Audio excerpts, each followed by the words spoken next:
Oh, I don't know whether to get a blue hat. What do you think? Blue or green? I think you'll look beautiful whatever hat you wear, Jason. They all look like Benny on me, though, don't they? That's the problem.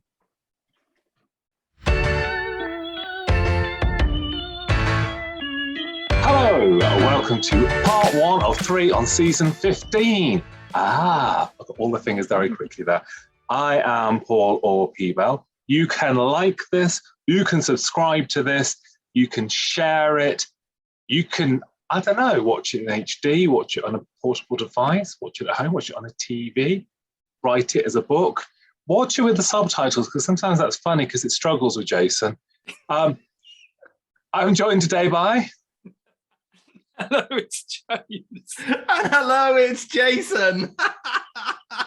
And I'm only laughing because I have watched it with subtitles and I know exactly what you mean. It's sort of, it only understands about one word in every 6 he says. Is that my Welsh accent then, is it, do you think? No, it's just, I mean, I'm fairly complicit with that. I don't think it's your accent. I just don't understand 1 in 3 things you say. Oh, we're getting off to a great start this season already, aren't we? It should be pointed out that we are all conspired, and it's to oh, I can hear better now. We're all conspired to wear hats because it's like a cosplay. And what it is, this is James's USP. Jason said, let's take that away from him and be arseholes. And so that's what we're doing right now. I can't wait for Jason to be dressed as a giant prawn shortly. I can assure you there will be no giant prawns this side. Just the smell of them. Oi. Anyway, back to real life. Back to real life and TV's Doctor Who. We kick off season 15 with the horror of Fang Rock. Not Fraggle Rock, although that is a really good picture when you see that around with Wembley. Should I do the Fraggle Rock theme tune just in case? No, That's canine you're doing already in your head. I love the Fraggles. If you do bad things to the Fraggles, I will have to come and destroy you. That's just fact. It's not a threat. That's a fact. See, I wrote that as my opening. I put "Dance Your Scares Away" down at Fang Rock. That's fine. That's not Jason doing some kind of techno remix of the Sorry theme.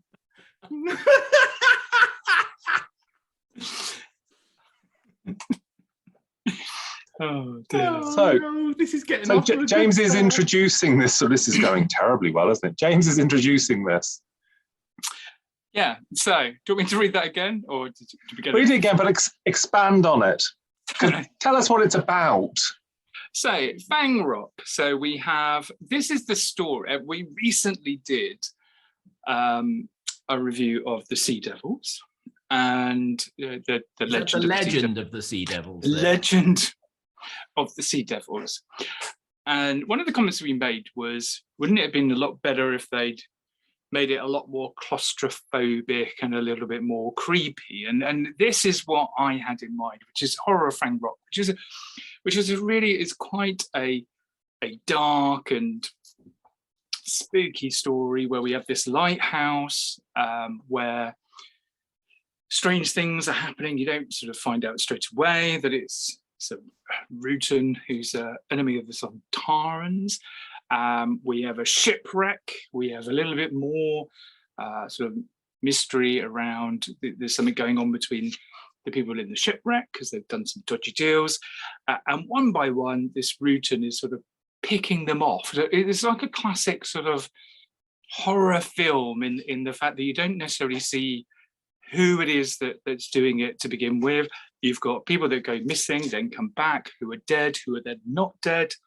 And throw into the mix of that the Doctor and Leela, who were on their way to Brighton. And I love the bit at the beginning where he goes, well, it's not Brighton, maybe it's somewhere like Worthing. It's like, yeah, I think it's more Littlehampton. But it's a really good setup for a very claustrophobic base under siege type story, but told in a really, really good way.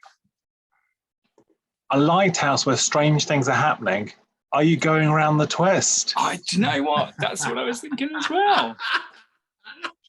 Jason's pretending he knows what that is. That's well after his time. I used to love that program. Jason's in a huff now, dear viewer. I can see it in his eyes. He's like, what are they talking about and how do I bridge into that? Yeah, I'm just sitting to the one side here on mute. Subtitles are saying,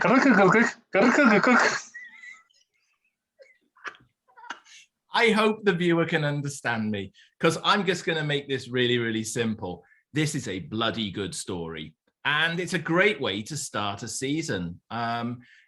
Season 14 had lots of highs, a couple of lows, but not many actually. And this season starts off really, really strong. It's a wonderful base under siege story. And because it's so claustrophobic in there, I mean, the sets are really, they've not gone for a big lighthouse here. They've gone for quite a small lighthouse. But I love the attention to detail in this, the curved doors and the staircases that, should be stone. They sound like wood, but hey, I'm going to forgive this. Shot in Pebble Mill, as I recall, not actually at BBC Television Centre. So they were having a little bit of a busman's holiday on this one. It starts well. The threat is there right from the beginning. And I don't know this. Obviously Terrance Dicks wrote this one, and we know his caliber of writing, but he really gets it, and he gets how to tell a good story, compact in 4 episodes. Some good guest cast in this, and do you know what? There's not an awful lot not to like about this one. It's also worth noting for Mr. Dicks is that it's not just that he wrote it well; he wrote it quickly well to replace the script that he'd already delivered that they said they couldn't do. So, I'm not going to be a hater here, but if you were like, oh, we've got restrictions, we can't write a script we want to write here. Uncle Terrance managed quite ably here to do a script when he was told that they couldn't use what he was doing, and bam, this is what he did. It's interesting that Paddy Russell, who directed this, she didn't really like the story, and didn't. And it's quite unusual, actually, because, you're directing a story you don't think's been terribly well written, but it's actually a really good script. So it's difficult to understand why. She did have some problems with Tom, though, I believe. So I think there was something else going on behind the scenes. But the actual, like you say, this story itself is so tight. It's so atmospheric. It's really good, and absolutely your point, P-Bal, around this was done really last minute, really, not breaking the budget by any means, and shows that you can create something out of, lots of things going on behind the scenes that is really, really powerful and really good and memorable. And a small guest list as well. We've got seven characters, something like that. You don't need lots and lots of people to throw at it either. And one by one, they all slowly get picked off. And it's interesting because, the one guy's there, he's gone back to get the diamonds, and the Rutan gets him, and there's a classic line that Tom says after that one. But you know what? They're all going to die. Somewhere along the line, when you're watching this, however many times I've watched it, and I've watched this one a lot, they're all going to die. And it's, you don't want some of them to die either. Vince, he's one of the good guys there, and he burns the money because he thinks that once, the other guy there is got by the Rutan, that he thinks he might get caught up in some sort of, that he killed him for the money type thing. So there's so many little subplots and just fine little pieces of writing detail in this that I think make a huge difference. And you can tell a seasoned script writer like Terrance Dicks, was behind the helm on it. I love Vince's little scene with Leela where she's like, I'm no lady. And she starts putting his jumper on and he's like, oh, can't look at that. It's such a lovely, and it's just character, isn't it? And it's amazing that, again, not just beating a stick here on the Legend of the Sea Dogs, because this was quite recent when we did this, but if you'd just had a very tight knit and you'd had 4 characters that you cared about, guess, really, and if one of them died, it's like, oh my, because all of the characters, and their stories here, every single person within this, what their motivation is, where they're at, and you've got a sense of them being people. It would be senseless if there were 20 people in the lighthouse and Rutan took out 10, and there's some. It would be, you could do it, but it'd be pithy. The fact is that it's such a, and because you sort of have the bolt, I think, because the end of part 1 is the ship. So you've already lost Ralph. It's not Ralph, but Ralph Watson's character. You've already had one, of your guest cast gone, so you're replacing it, but they're going to slowly go as it sort of goes on. But that's the sort of the magic of this is it's so beautifully played by a small cast that you can get the semblance of that. Yeah, you lose Ben first, don't you? And then you've got the old man and the young man, and then you've got the shipwreck. And you're right. All of the characters have got their own little motivation. Some of them are scheming. So Ruben talks a lot of the beast of Fang Rock. He's this old salty old sea dog, as we would call him. He's been around for a number of years. He's very experienced. You've got, like you say, Vince, who's more naive and he's more conscious about doing the right thing. Then you have this group of people from the ship, that have been involved in some dodgy dealings, and they're trying to pay their way to get off the to get off the rock, to send a telegram. And each of them have got their own thing that they want. They've all got their own motivation, and the Rutan really levels everyone. And let's face it, the Rutan is basically some lime jelly that's glowing. It's not a very expensive creature, but it stalks them, and that's what I love about this. And it reminds me, even this image behind me reminds me of the fog, and I love the fog for the same reason, because the residents of the village are being stalked by this sort of unknown, to begin with, killer. And that's what the Rutan's doing. The Rutan's like slowly picking them off one by one until you're right. At the end of it, it is a bloodbath because everybody's dead. Everybody has gone. There's no sort of like moral uplifting bit at the end where they go, "Oh, we saved everybody." No, they didn't. But it's done in such a way that you do care for some of these people when they die. You do want the Rutan to be destroyed. You want it to be stopped. And when it comes down to just the Doctor and Leela, the stakes are really quite high, because it's managed to kill off everybody else in one way or another. And reanimating corpses and whatever else to achieve its goal to kill them off.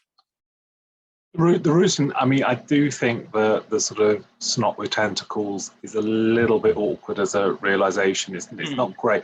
So it does work best when it's Colin Douglas as sort of Ruben, and he's just a corpse. I mean, the worst bits are when he just and he smiles. It's the smile that's the horror, because he's about to kill someone, and it's there's sort of glee there. I remember Watling saying that Colin Douglas had spent the whole of Enemy of the World saying that Doctor Who was beneath him and he couldn't wait for it to end. So she thought it was hilarious that he came back 10 years after to do another one. But he's great in this. I mean, I don't think there's actually a bad performance in this. I think everyone's right on the money for where they are and what the different parts are. Yeah, they all work together. There's no, like you said, there's no jarring performance. There's no one that you think, oh, they didn't bring their A game, or they stand out from everybody else. They like the scenes where the people from the shipwreck are all together in the one room. You've got this sort of like window into everything that's just happened with them, why they're there, and it's like almost a little separate drama in a way, and until they start, like I say, being picked off. And it doesn't need setup either, because the setup is all in it's all in those first early scenes when they arrive in the lighthouse from the shipwreck.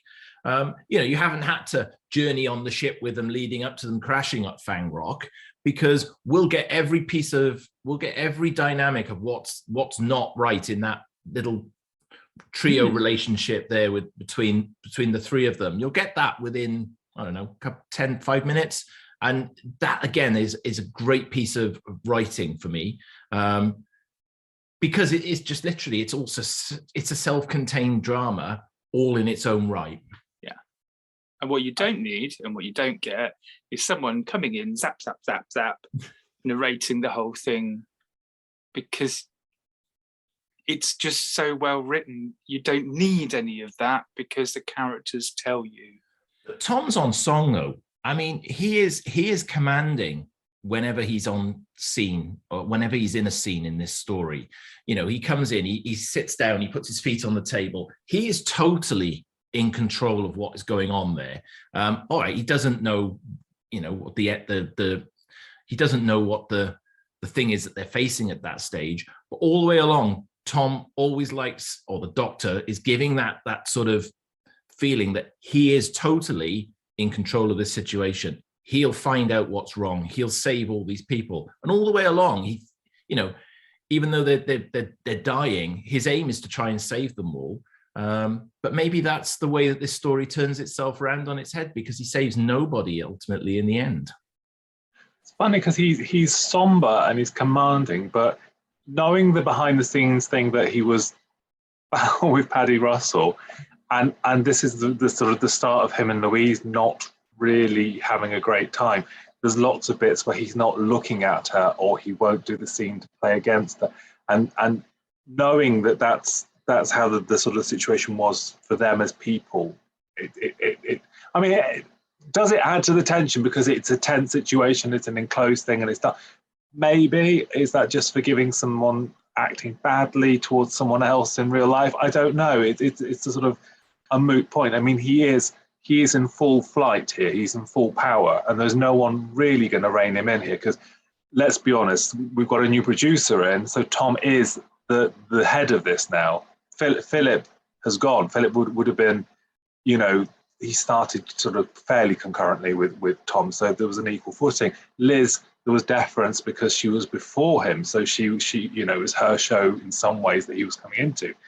Now Tom is completely the man. This is his show now. He's been there the longest, and I think you can feel that clout coming through. And I think that's something you progressively get, I suppose, with the Williams era, is that he's got the clout now, and it's the somber brooding, but he's got the clout, and as he decides to do the comedy, that's when that sort of expands. And I suppose John, for better or worse, is the one that reins that in.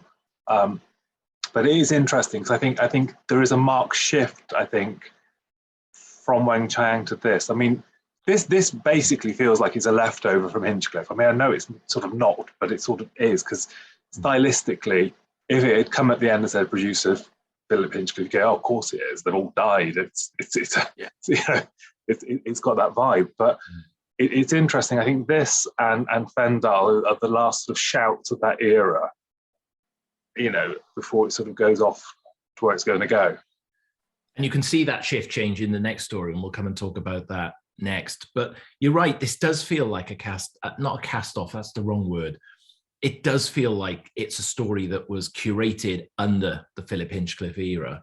And in some respects, you sort of feel like, again, we're changing an era of the show here, because, there is a marked difference between the way that Hinchcliffe approached his productions and Graham Williams his.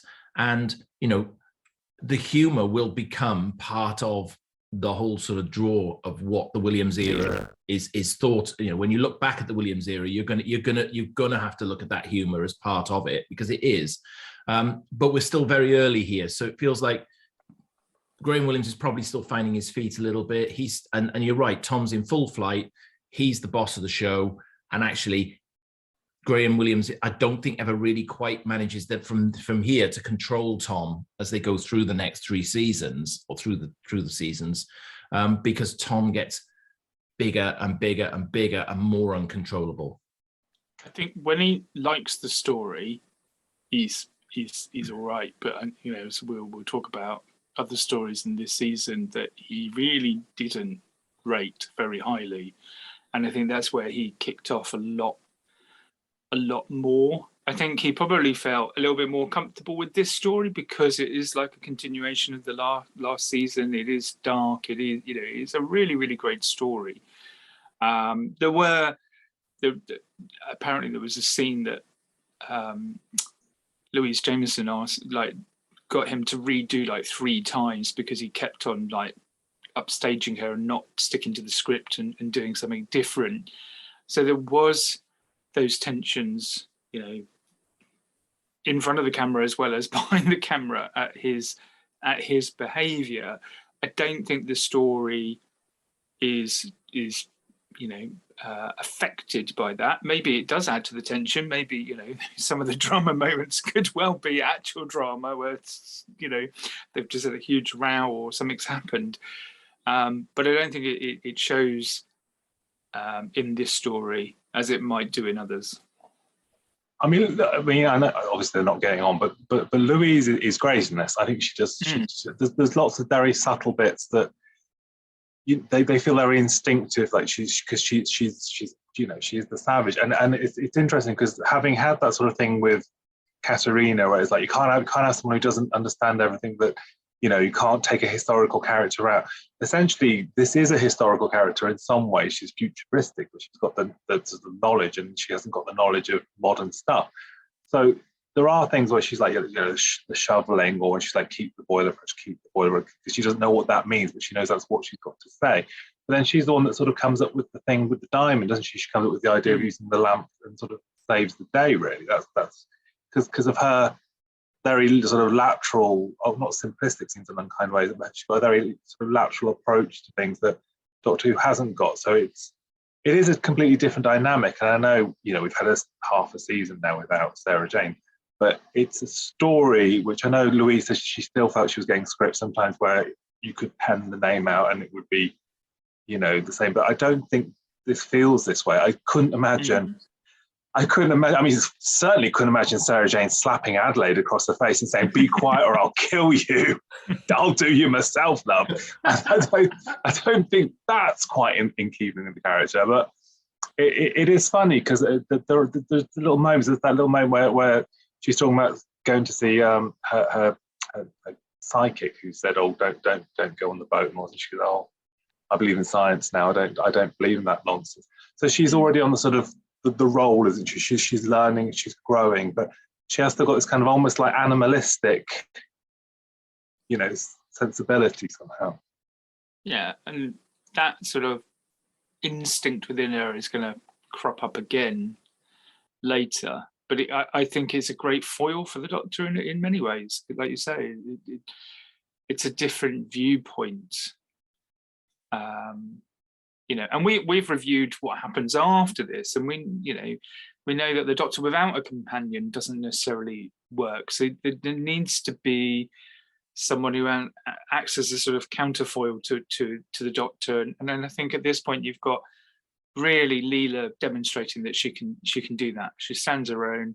She comes up with her own ideas. You know, her character is developing.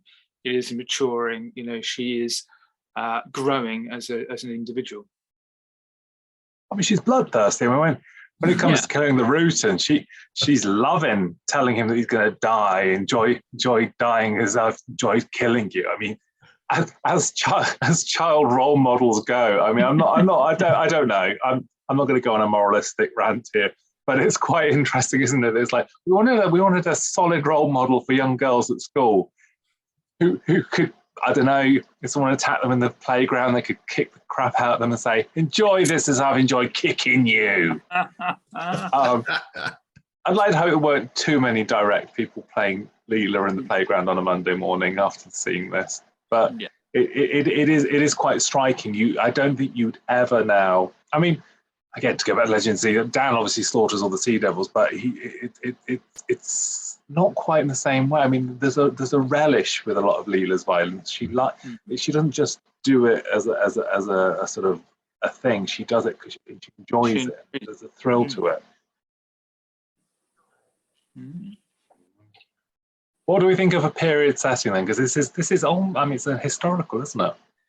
So, Not a pure historical before we get onto that road.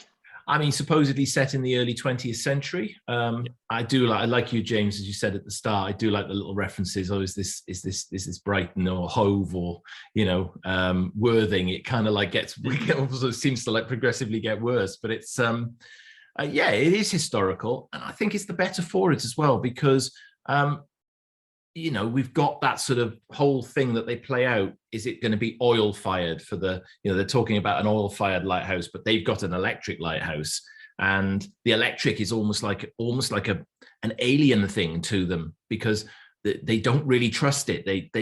These guys have grown up working the lighthouses on oil fired lighthouses, and the electric is, so it's kind of nice. We're getting that sort of twist of looking at it from an early 20th century viewpoint. Were you skeptical about electric, Jason, when it was coming in, or? Oh, it still is. I still am. I can't. He flicks the light switch. And goes, ooh. Witchcraft. Electricy, as I call it. I mean, the story itself is inspired by a 1912 poem.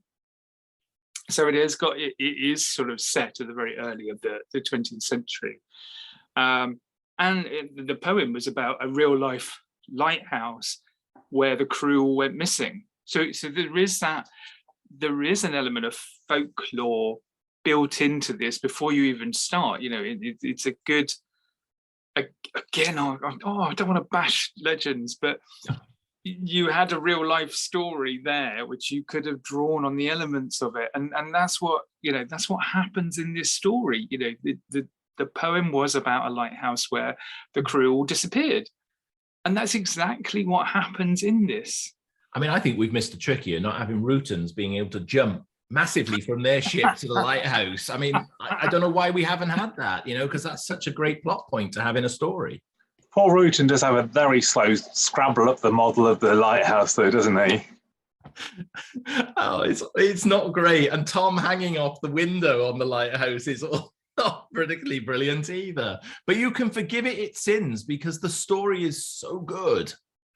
Yeah, you don't need to see a lot of the Rutan for it to be, and again, that goes back to things I've said in the past, where if you have a whole army of something, it loses its impact. But if you have one, and that is, stalking a whole group of people, it's much more powerful. If you imagine there was like 30 Rutans, it would be ridiculous. But the fact that you've got one, you don't see it that often. It has this ability to take over corpses. So it's more powerful because there's less of them.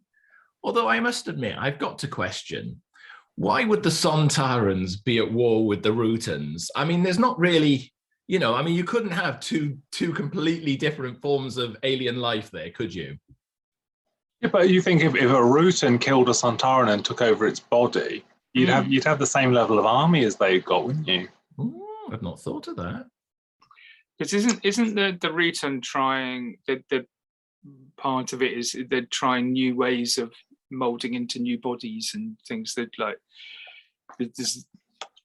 that's one of the sort of reasons why it's there. So yeah, it could take over a bunch of Sontarans and turn them against them.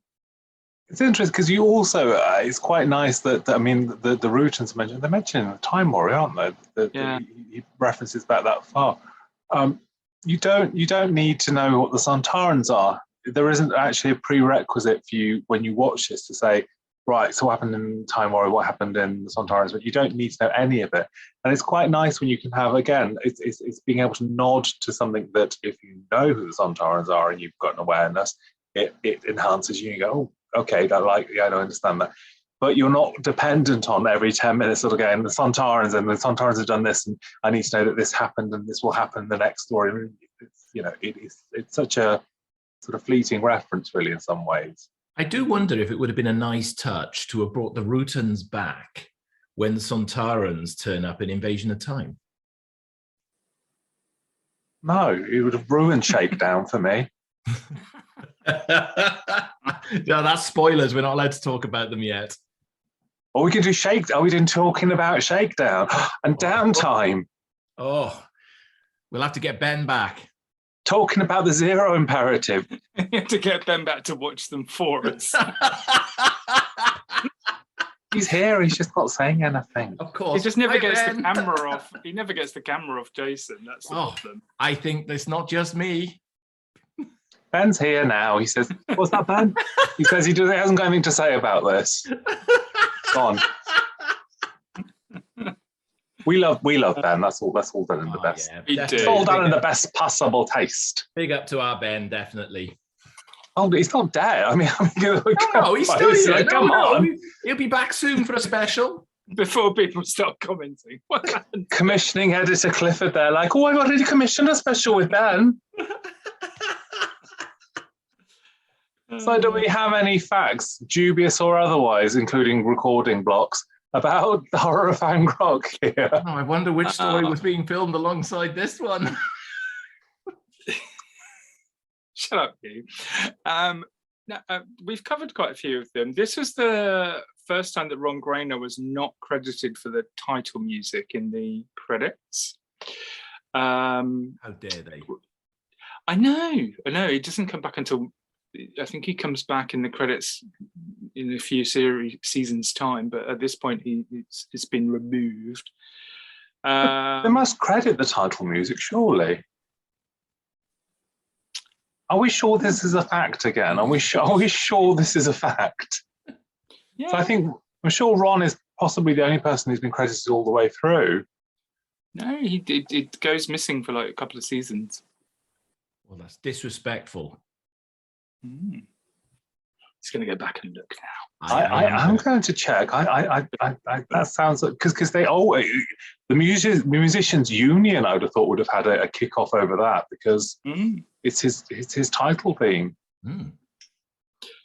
We talked about this is Craig Williams' first story as producer. The only other thing I had, which is again, I can see Jason's eyebrows already rising.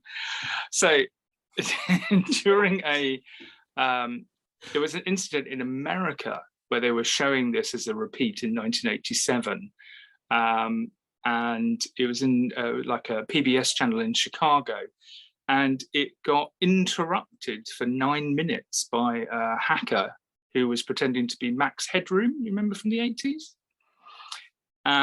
Jason's like, do I remember that far back? But they never found out who did it. It was a big thing at the time because they managed to hack into the TV studio and interrupt the program. I'll tell you what, viewer, you'll never get facts like this anywhere else on the interweb. Let me tell you. I know. Well, there we go. I think my shout out, I think Jeff Cummings' target cover for this is probably one of the best of the range. It's a gorgeous piece of art. Yeah, the bowler hatted Tom, I think, is quite a striking image, isn't it? I think it might be Tom's favourite cover as well. Go out on a limb and say that. If I'm wrong, phone him up and ask him. He can phone me up and tell me I'm wrong. You also have the whole thing about the explosion changes Leela's eyes because she was wearing contacts and decided to switch them back. Well, story has it she was going to leave unless they did it because she was finding the contact lenses very uncomfortable. And they would replace her with I don't know. I thought there might have been a factoid in there that there was someone filming in the next studio that could have just popped over. And I was waiting for James to say it. It was a giant spider. What, the big one? The big one. I cannot believe you. I cannot believe you are shoehorning that into this video. I cannot believe that. He's not going to give up until he's got his own big finish series. Jason Clifford presents the big one. Terrible thing is that would be the thing that finally destroyed them. Jason's own range. UFO rebrand, nothing. Jason presents. That would have been it. That's it. That's all we need. So, do we have scores for Doctor Who and the Horror of Fang Rock? Yes, I'll go. I'll go first. Jason's like looking at me as if to say, "Is it your go?"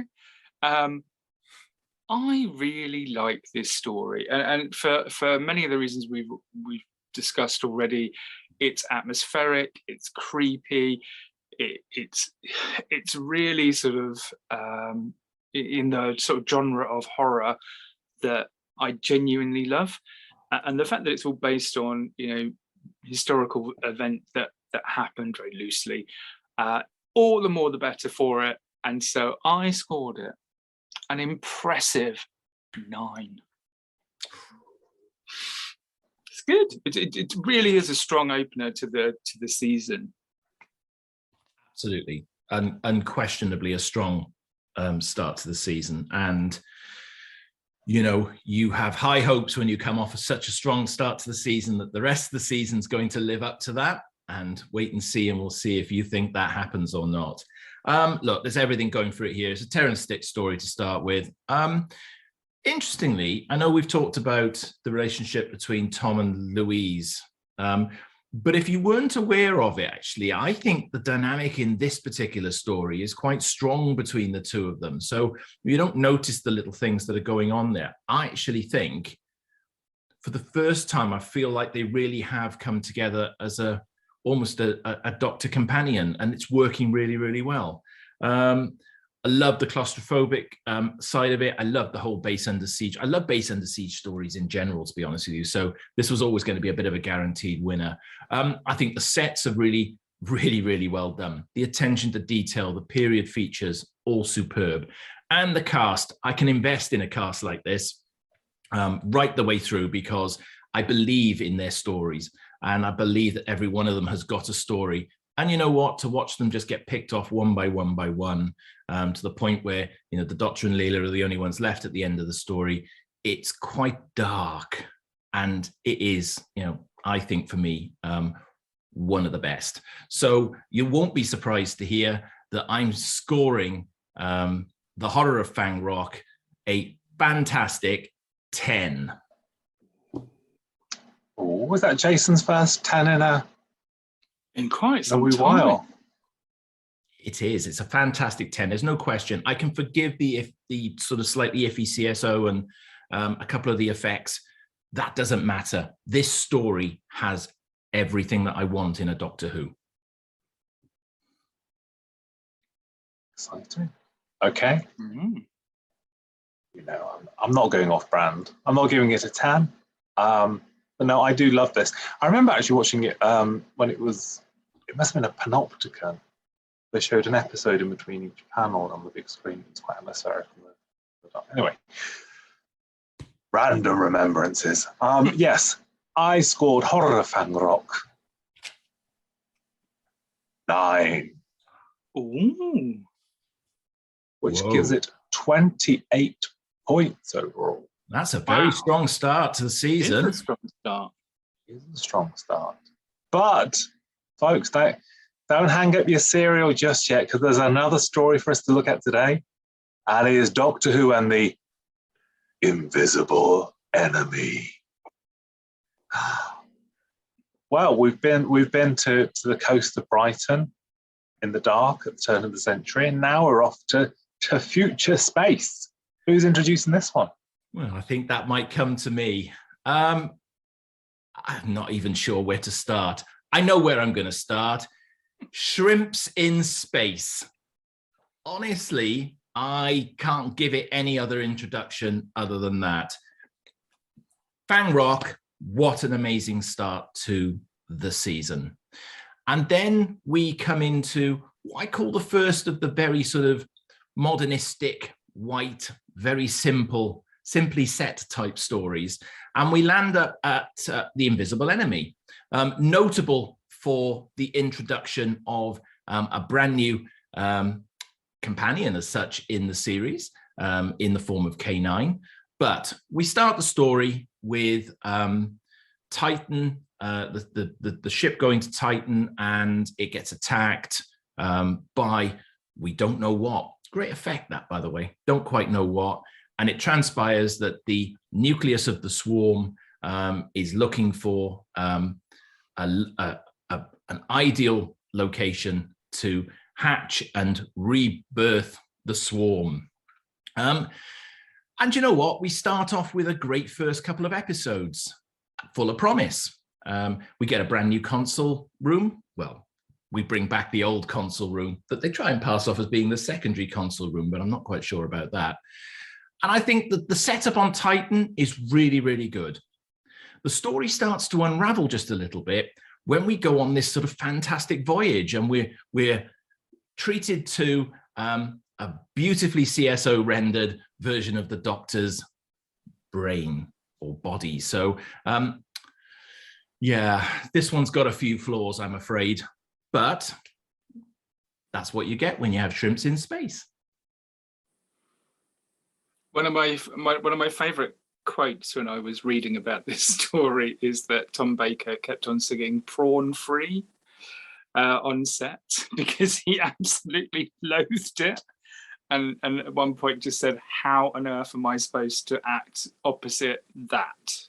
And I think for me, the invisible enemy would have worked if the enemy had stayed invisible, because beyond that, you know, the beginning bit, you know, where they have this bolt of lightning that comes out that takes people over, you know, this idea of this virus being transmitted. It does have a good premise, you know. The Doctor, it attacks the Doctor through the TARDIS console, and as a viewer, you know, particularly if you're a young viewer, you're used to the Doctor being immune to these sort of things, or, you know, he will somehow, you know, brush it off. But he rapidly becomes, you know, you start to see the stuff all over him, and he has to put himself into a self-induced coma because he can't defeat it. That, you know, it is okay. I mean, don't get me wrong, I honestly do not like a lot of this story, but at the beginning, that's quite a good premise. You know, the Doctor can't defeat this virus. You know, it takes over K9.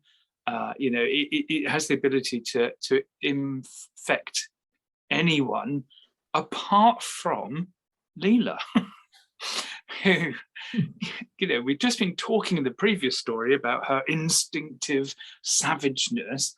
You know, this thing can't gestate in her because of, and they tried to say it's because of her instincts, but it almost like, because she's basic, you know, she's not intelligent enough for this virus to take over it. I know that's not what they say, but it's almost like the implication of, you know, it can't.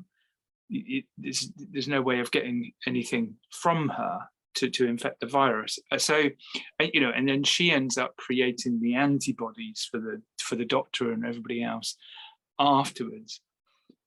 I think before you see the enemy, it's okay. From then onwards, from the whole inner space thing of going, you know, we're going to clone the Doctor and clone Leela, and we're going to go inside his head. Then someone else is going to go inside his head, and then this thing comes out of his tear duct and then becomes large. I struggled with the rest of the story. Yeah, I don't think it's ever been a particular favourite, but I didn't mind it watching it back, actually. I thought I was going to find it more tedious than I did. I'm not going to say it's out there, so I'm going to rush back to watch next week. But I remember thinking it was a lot worse. Maybe I was in a more forgiving mood today, I don't know. I just remember previously it's been not, because I'm not predisposed to being much of a lover of futuristic stories. I'd sooner have a historical or a present day or an alien world, or but I don't know whether these sort of future Earth visions of what we will become, and everyone's going to have to wear shiny clothes at some point, or, you know, it's, and that really weird thing as well, where they're all spelling like Linda Robson, where it's all phonetically done. Yeah, all the signs are phonetically written. I only pull Linda Robson out because we're watching Richard Osman's House of Games this week, and she spelled thousand, as in thousand, F-O-U. She spelled it as you'd imagine she'd spell it, and I howled. It's amazing. Visions of the Future is that we phonetically spell them. It's a bit strange, but it's nice. I suppose it's a nice touch. It's so I think James is going 50 Shades, and it just threw me a second. You'll see in a moment what I mean there. There are points in this where it looks like the money's already starting to run out, which is a bit depressing, because there's a bit of K9 shoots the wall. You can see the line where the wall's coming away already.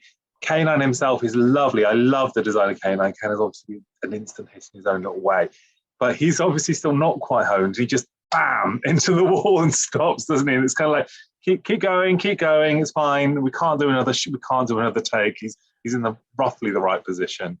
You're right about the money running out. It does feel like it, doesn't it? Because you that crack in the wall is, they don't even paint over the top of it.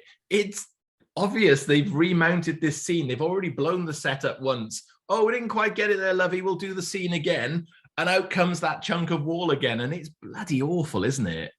They used all the money on the K9. Oh, sorry, I appear to have been taken over by a giant prawn. They used all the money. Oh dear Lord! I can't see a bloody thing. They used all the money on K9's little screen on the side that you never get to see again. His little monitor. It's a combination of images, like 50 Shades of Prawn. There are some things in your life you'll never unsee, and this is one of them. I'm telling you now, viewer. Please don't blame us if you get nightmares on this. I think whilst there's a lot of cheap looking stuff in this, I love the model work. Ian Scoons does some beautiful. I love all the moon shuttle, the land. I love all that. That looks great. I think that's incredible work. I agree. It's the same. They use the same cratered moonscape for Space 1999. There's a sequence in that where they use the same cratered shot. Barbara Bain doesn't turn up at the space hospital, though, does she? No, she's seen what's on offer. She's not having none of that. Prawns off. Film only, darling. Film only. She's not going to appear on videotape. You mad? It's lovely because Derek Goodwin, Dexter a few years ago had an afternoon with Mr. and Mrs. Goodwin. So Derek Goodwin, the director, his wife, Nell Curran, is she's the receptionist who gets Leela and processes all that. That's Mrs. He had afternoon tea with them both and said they were lovely. That's a nice debate. That's where you get the Gallifrey Island joke again there, don't you? That's I think we had in Hand of Fear, hadn't we, first? Yeah. I don't mind, and I kept thinking when I was watching, I thought I remember not being a big fan of this. When's it all going to go wrong? And I think it's like you said. I think it all goes a bit wrong when you have to have the clone and the running around the brain thing, which whilst it's all very psychedelic and it looks a little bit like the inside of Axos, it does feel a bit kind of. No, Jason. Jason's eyes lit up. Then he's like, Axos. He was getting all sort of, misty-eyed. Yeah. He's getting tingly. He's like, oh, I can remember. It's not a talking about if I don't manage to get the eye of Axos mentioned at some point. I think it's the misty look that you have when you say it. It's slightly disturbing. I'm saying nothing at all. So yes, back to reality. I think it sort of loses itself a bit when it goes into the Doctor's head, and I get that probably on paper and as a concept that sounded quite exciting. But we're going inside Doctor Who's head and we're going to be inside his brain, and a little bit because there's a bit, isn't there, on the Tom Baker years where Tom's like he starts guffawing. He's like, I can't. There's a point where the whole thing had to stop and I had to get the plot off a prawn and all that kind of thing. It's like. It's sort of true, isn't it? There is a kind of thing where it's like, oh. And then this. Oh, sorry, Jason, go on. I was going to say, yeah, I agree with you. I think this is another example of ambition outstripping the budget, isn't it? So, on paper, actually, and like you, I've rewatched this, and I got to be honest, I came into this thinking I was going to pretty much hate it all the way through. But actually, I found rewatching episodes 1, parts of episode 2, actually, there's good build up here. But the problem is when you've got to rely so heavily on CSO to get you round the one of what I think is one of the integral parts of the story, then you have to suspend some disbelief in it. And unfortunately, the effects aren't brilliant as a result. And then when you've got the monster of the week, which is so poorly designed, and honestly, how nobody could have looked at that during the pre-production whilst they're planning the story, and looked at that and gone, I think we might have to change the design of this because that looks a little bit like a king prawn. The way they have to drag him down the corridor at one point because he can't physically move. No. So you see the two characters literally dragging him down that corridor in that scene, and it looks so bad. I think there are parts of Doctor Who that I wish at times they would just stop and go, this is just a little bit outside of what we can achieve here. Let's just tone this back a little bit and try and, again, we've mentioned Legends of the Sea Devils a little bit through this recording, but, that was definitely a lot of substance over plot. There is some plot in this. It's just let down by some bad effects and some bad design. The prawn doesn't jump into the air, though, does it? No, that would be funny to see. I mean, the prawn couldn't open a door, let alone jump onto a ship. But no, there's a lot. I think there is a lot to like in mine. I like. I mean, it's quite the bit where the crew arrive and they're infected and they just shoot the crew that are waiting for them. That's quite dark and quite a sort of horrific sort of opening. And Tom obviously does a good line in Possessed, doesn't he? When he's trying to not be possessed, but he's trying to kill Leela, and so that all works very well. There's some great sort of. I like all that. But yeah, it just feels like it sort of deflates, and I think even the ending's a bit of a sort of, and then they blew it up and we all went home sort of thing. I mean, blowing a virus up will probably spread particles of it somewhere else, one would assume. So but they have they've done sequels to this, haven't they? So I won't say too much there. They have. It's real because John Leeson does the voice of John Leeson's the voice of the nucleus, isn't he? He's not just K9, he's the prawn. And this is very early K9, obviously. John's, and you can tell the actual prop of K9, they're not quite there with it just yet. It's still a little bit unfinished, like you said a little earlier, P-Bal.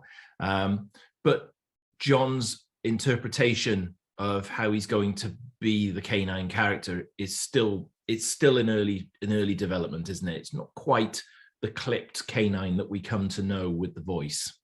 I love it when you say K9, you instantly start doing.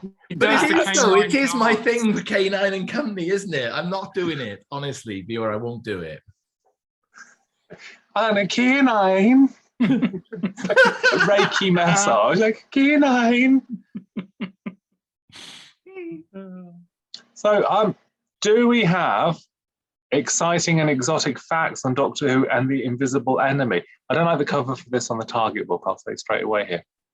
Not massively exciting. You mentioned the TARDIS. So it's the original TARDIS, but it's been spruced up a bit by Barry Newbury because the wooden ones on I think it was the tertiary control room, the wooden panels had warped and they couldn't repair them. So the whole thing got condemned. So they went back to the original TARDIS and just buffed it up a bit. Hooray, I say. I was never a fan of that console room. Well, they keep talking about it being white and it's very clearly grey. I don't know why nobody sort of stopped the script when it's grey with cream roundels. I don't know why it's so white in here. It's so white. It's like, unless you're going to turn the contrast up afterwards, but it is grey. Mm. But that's about it, really. That's it. You spent all those hours on the dark web wearing that mask, and that's all you've come back with. That's not all I got when I was on the dark web wearing this mask, but I won't tell you the rest. I think that's all anyone needs over their Cocoa Pops on a Saturday morning. Do we have scores on the doors, the Doctor Who and the Invisible Enemy? I did a little dramatic pause, like Ambassadors of Death. That would have made it quite dramatic, actually. So, I'm going to, Imagine if it just said the, and there's a space enemy, they went invisible. That doing. Would have added spice to it. I might have just, might have given it an extra point as a result. I can fix that for the Blu-ray. The enemy, invisible.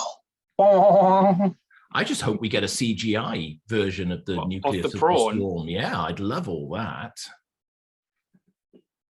Yeah. One good solid hope is worth a cartload of certainties. That's a quote from Doctor Who.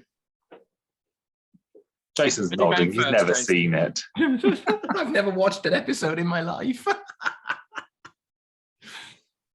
Are you going first? No, I was going to wait for you, James, I thought. Oh, well, in which case I will go then. So, I struggled so much with this story. And especially on the back of what was so good and sublime about Horror of Fang Rock. All the things I loved in that kind of just went out the window in this. And I can feel Tom's... the start of that turbulent relationship with everyone around him. He, the on-set reports of him not liking the story, not liking the prawn. You can almost sense that when you see him on the screen at time. It's almost eye-rolling. It's like, oh, what is this rubbish I've got to, talk to? I think the plot had promise at the start, but as soon as they went into his head and as soon as this giant prawn thing appeared, it all went to pot for me. So I scored it 4. Ooh, we have taken a dive, haven't we? It is. It's a notable change from the previous story. I really struggled with it. Shall I write Jason's 4.5 in now, or do we ask him for a summary? That would be very presumptuous. Okay, so I went into this thinking the worst, and there were large parts of this that really didn't deliver. But actually, there isn't a bad script, and there's really not a bad idea behind this. Had it been executed perhaps better, or in a more realistic way, the story, I think, could have worked on and could have been a much higher rated story as far as I'm concerned. I think the setup on Titan's really good. I think there's some great special effects. Actually, I'm gonna have to score this with obviously the effects and the whatnot and the giant king prawn in mind, but I'm not gonna let it push my score down too far, because actually I enjoyed it more than I thought I was going to. So my score for The Invisible Enemy is 5. Oh, I honestly thought you were building up to a 7 there. You always talk about a dramatic build. It's not that good, but it's better. It's better than I thought it was going to be. It's average. Middle of the road 5. So are we surmising Jason or the Invisible Enemy?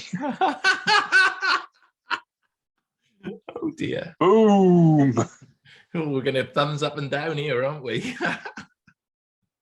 No, anyway, moving along. I don't like to agree with Jason, but I'm sort of in the same lifeboat here. I was expecting to hate this, and I was expecting to, because I don't have fond memories of any previous encounters with it, but I didn't mind it. It's funny again, because watching when you watch them in sequence like this, as opposed to just going, which Doctor Who story shall I watch? I'll watch The Invisible Enemy. It does give you such a different shade on these things.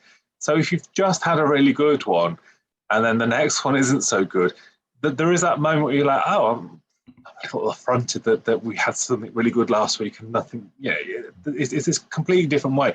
Whereas if you say, I'm going to watch Time Lash this afternoon, you know sort of what you're getting. You're not viewing it in context, and context is quite a big thing with you. So yeah, it is a drop in quality, but I didn't mind it. I think there was enough that I kept engaged with it. It's not classic, it's not awful, so I put it in the same bracket as Jason, straight down the middle. I went for 5. I think it's quite average. Yeah, that's fair. No, that's fair. I think. Which means, actually, ironically, it means it's got half the score of Fang Rock. Straight half the score, half the quality. And it is half the story compared to Fang Rock, in my opinion. Only the Rootin had hung out. He could have clung to the Titan Rock. Do you know what? Actually, the king prawn makes the Rootin look really quite good in many respects. I mean, all I'm saying is that when you go to Titan with whatever ailment, they take you straight through for treatment. Yeah. You want to get treatment at my local doctors, you got to get past the receptionist on the phone. Anyway, Lee said. So at the end of part 1, that leaves us with the invisible enemy on 14 and the horror of Fang Rock on 28. So that's our leader right now. But there are 4 more stories. Are they firecrackers or kindling? We'll find out. Thank you very much for joining me again, gentlemen. A pleasure as always. Thank you very much. Yeah, enjoyable chat. We shall see you soon, and be wary of space prawns.